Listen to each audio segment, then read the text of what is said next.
I am Reverend Dr. Henry Lee Bates, coming to you live from Palm Springs, California. And my message for today is titled, God is the Verb. God is the Verb. Now, most people, especially preachers, priests, and so forth, refer to God in masculine terms. The Mastermind Jesus did this as well, and perhaps for the same reason. People want to think of God as greater, but also like them. It is understandable that the Mastermind Jesus would do this since he was speaking to very primitive people. No excuse, however, for the modern day theologians, but then perhaps there is an agenda to holding onto this false idea of a patriarchal authority. The Mastermind Jesus gave us a tip, so to speak, of how the evolution of our idea about God should unfold. He said, the Father is Spirit. However, this statement has been ignored for centuries. And unfortunately, this leads too often to a God in man's image rather than mankind in the image of God. And this is where most of the troubles of the world begin. They begin with thinking that God is like us, judgmental, harsh, unforgiving. That doesn't mean we're all judgmental and harsh and unforgiving, but there are the parts of the human species that display those attributes quite clearly. This omnipresence is not angry or punishing, but neither is it loving and forgiving. It is these things and endless things because it is a presence of reflection. It gives back to us what we give it. This is why the Mastermind Jesus said, freely give and freely receive. Do we want forgiveness? Then we must forgive until that forgive is reflected back to us. Do we want anger directed to us? No. Then we must never direct anger at another person. How many of us are willing to really and truly examine our thoughts and intentions? How many of us are willing to admit that we have thoughts that sometimes are racist? How many of us are willing to admit that we have thoughts that sometimes appear to be anti-Semitic? And how many of us are willing to admit that we can have thoughts that are homophobic? How many of us are willing to admit that we have thoughts that are negative assumptions about white people? Now, the Mastermind Jesus tells us in 1 John 4, if a man say, I love God and hates his brother, he is a liar. For he that loveth not his brother whom he hath seen, how can he love God whom he hath not seen, he said. And this commandment have we from him, that we who loveth God love his brother also. So what does it mean to love in the nature of Jesus' commandment? It means simply to follow the golden rule. Excuse me. Do unto others as you would have them do unto you. The golden rule of the Old Testament and the Torah, Leviticus 19:18, was quoted by Jesus of Nazareth in the Gospels of Matthew 7:12 and Luke 6:31, and described by him as the second great commandment. The common English phrasing is, do unto others as you would have them do unto you. Now let's look at these words from the Kabbalah. What is God? In a way, there is no God. Our perception of God usually leads to a misunderstanding that seriously undermines our spiritual development. God is not what we think it is. God is not a thing. God is not a being. God is a noun. It does not exist as existence is defined, for it takes up no space and is not bound by time. Jewish mystics often refer to it as Ein Sof. It's spelled E-I-N, then S-O-F, which means, excuse me, endlessness.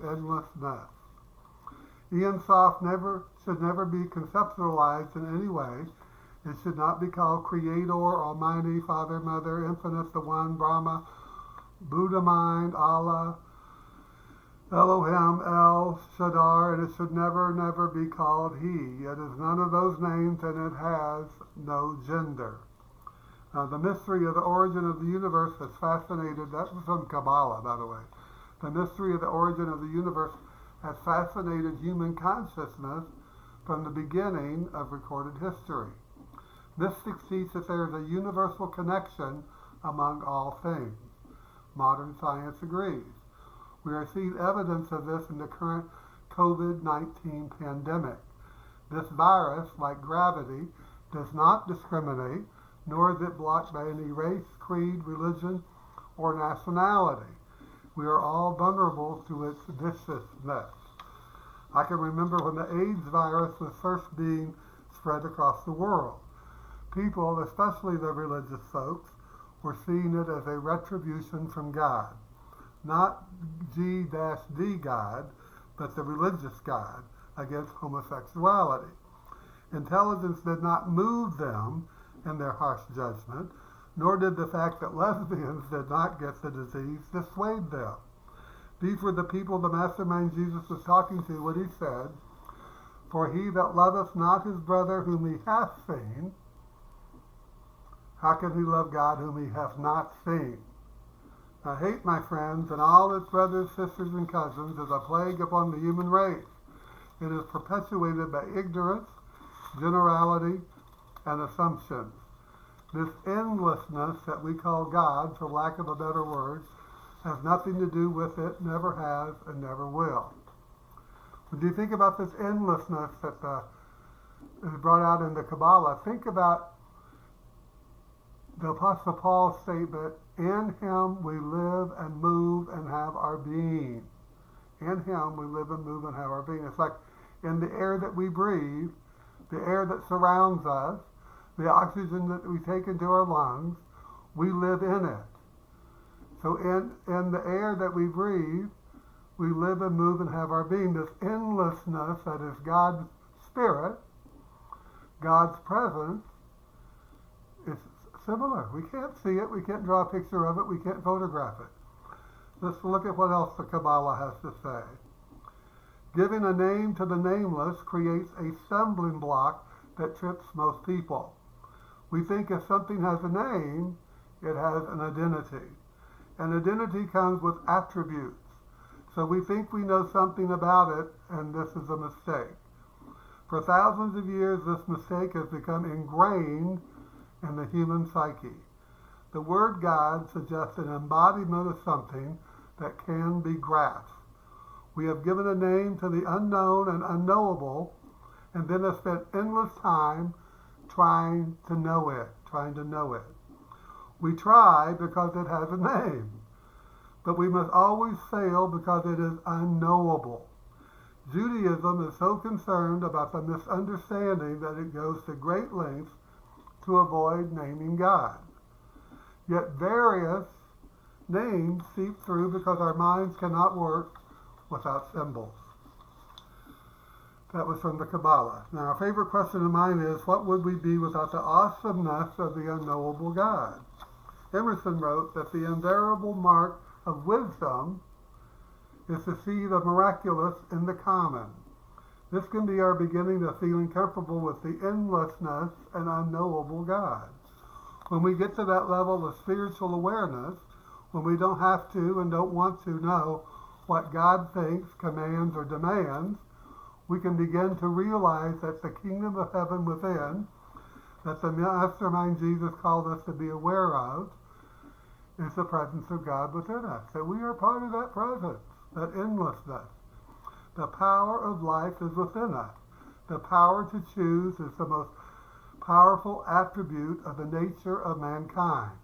To choose our thoughts wisely is to build a faith that is not dependent on the ideas that mankind has attributed to God or gods. It is to know that all the power there is right where we are. Does this mean we control the things happening in our world? No, it does not.